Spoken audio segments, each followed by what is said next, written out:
How the devil are you guys? This is Robbie Don, and this is a mini ramble about Fallout 76. I have two main points to discuss in this video. Point number one, is Fallout 76 Star Wars Galaxies inspired? Is it the spiritual successor to Star Wars Galaxies? And point number two, is music going to be a microtransaction? And I will get to that soon. So of course, how is it similar to Star Wars Galaxies? Well, for a start, they have two developers who used to work on Galaxies, I think, and there's another one of them worked on Ultima as well, and then they have somebody else who worked on, was it the Old Republic? So they've got 3 MMO people and 2 that used to work on Galaxies, I think. Anyway, the relevance of people who used to work on there suggests that's where the idea may have come from. However, getting to the point, in Star Wars Galaxies you could be an artisan. You could mine minerals, get leather off animals, meats, or you name it. You got the resources and the commodities from the game world. You collected them. You then crafted them after you refined them. I don't think Fallout 76 led the refining part. After you've crafted them, you PvP traded them, either in person or through a terminal or a robot, creating a player-driven economy. But obviously in Star Wars, virtually everything was player-driven. Of course, there was some drops and loot in there, but the main hub of the game was the player-driven economy. Now, how is 76 going to be similar? Well, we know that there are public workshops, and the public workshops have to be taken because in the vicinity they have rare commodities. The example given in the no-clip documentary is lead. So you need to take that workshop because lead's in the area, meaning you can mine, craft lead bullets. So that means these public rare commodity workshops will give you the option of collecting resources, crafting it into something that you can't get elsewhere in the game, and then of course there are no other NPCs. There are no NPCs, it's just people, therefore it's PvP trading. It creates a player-driven economy, and I think in the Fallout world it's going to be for consumables. Of course, they've mentioned the legendary weapon drops in the nuked areas. So I get the feeling they're probably going to leave things like weapons and armor, that sort of thing, as drops. But all the things you need for survival, food, water, bullets, drugs, that sort of thing, player-driven economy created by the players. It gives you a reason to go and find people. They've also mentioned the concept of should they give you a robot trader that you can stick at a trading hub. Sounds very much like Star Wars Galaxies to me. Right, how else is it like Star Wars Galaxies? Well, there are the swappable perk cards with limits to how many you can have. Anyone who ever played Galaxies will know that there was a skill tree.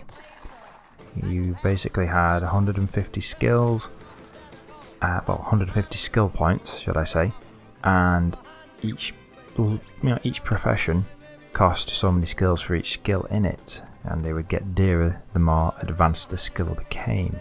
So you could have loads and loads of little skills and make yourself a jack of all trades, or you can make yourself a specialist, and that's pretty much the same thing. That one's pretty explanatory, pretty straightforward. Put your skills where you're going to be a jack of all trades or a specialist. Put your swappable perk cards where you're going to be a jack of all trades or a specialist, and there's a limit to how much you can have of both. That one's pretty self-explanatory. So we get on to the last two, which are pretty much, well, they pretty much go hand in hand, hand in glove, that sort of thing. The accepting and declining PvP and bounties. Now, we've been given plenty of interviews and an no-clip documentary saying that people will be able to play as raiders, go around killing people and attacking them and trying to rob them and all that sort of thing. However, they don't want people to be griefed So eventually, if someone keeps mithering you too much, you can basically say, don't want that to do with that, leave me alone, and the system is going to do that. Now that's sort of the opposite end of the it's the same thing but at the opposite end of the system from Star Wars Galaxies. Galaxies, it was a case of there's another player character, select them, challenge to PvP fight, they said accept or decline. Whereas this system appears to be more along the lines of you can attack them, kill them so many times, they can choose to fight back, but after you've killed them so many times they're going to get given the option probably by the system, is this person harassing you, yes, no, okay, bye bye, and then you won't be able to attack them no more. So it's basically you decline them, you're declining them the opportunity to keep killing you. Now I've read somewhere that the obvious is going to happen and sneaking is going to remove you from the was it the radar and the minimap temporarily, or as long as you're sneaking. There must be a way of balancing that so that everyone's not walking around constantly crouched. Yes, so yeah, that's there. Now getting on to bounties.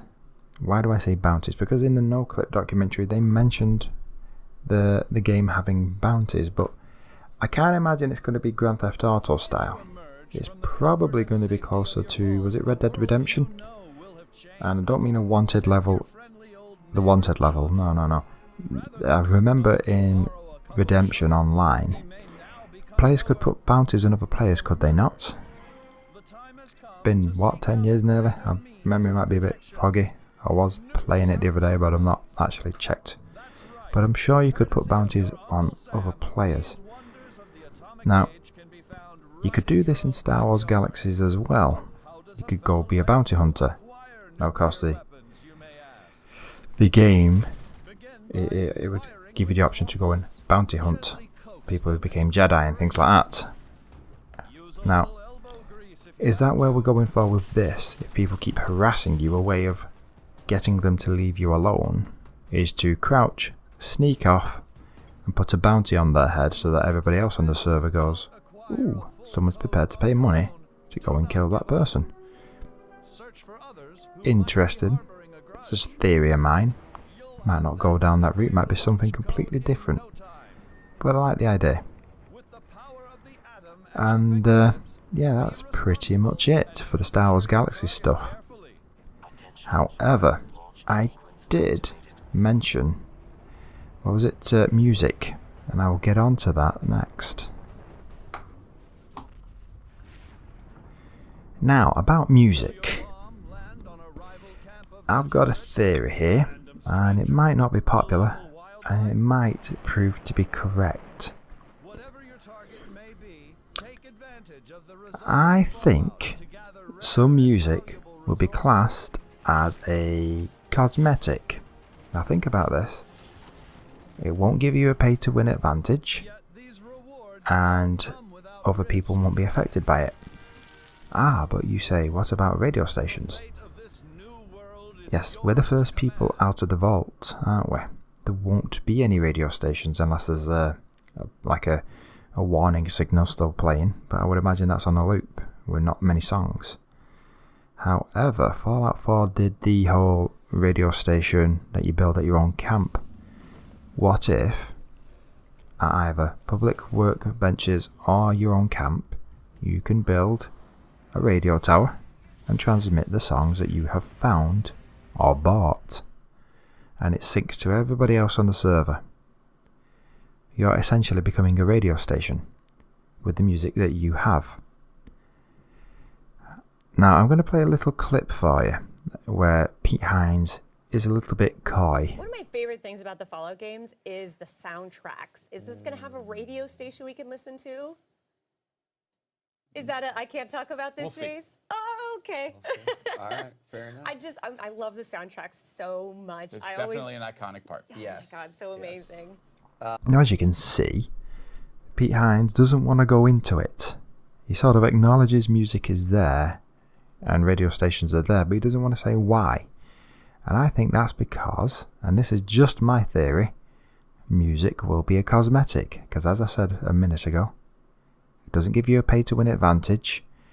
And how many songs out there could they, as the game expands, could they just go, right, there's a new song that suits Fallout universe, we'll buy the rights to that, or get the rights to that, or it's a song that doesn't need that anymore, it's gone that old. Boom, there you go. Who wants to buy this? Now they've said every cosmetic in the game is going to be possible to find yourself, or get yourself, acquire yourself. And that brings me on to one last point. What if you can trade cosmetics? Now, I have a little thing about this. If you can trade cosmetics, I highly doubt they're going to be able to say, right, here's a paint, you bought the paint for your power armor, or you bought this song, right, you can give it to everybody for free. What if you can buy something, sell it to somebody else, but that gets rid of it from your account, so you have to buy it again? Now that would be a bit dodgy too, wouldn't it? That would upset quite a lot of people. Would people trade if that happened? Probably not. Maybe they put a limit on how many times you can trade this item before you have to buy it again. Here you go, you bought this song, you can trade it with 5 other players, but then you will lose this song and you'll have to buy it again, because otherwise you give it to the whole server and everyone on the fan base will have it. Everybody on the game will have it.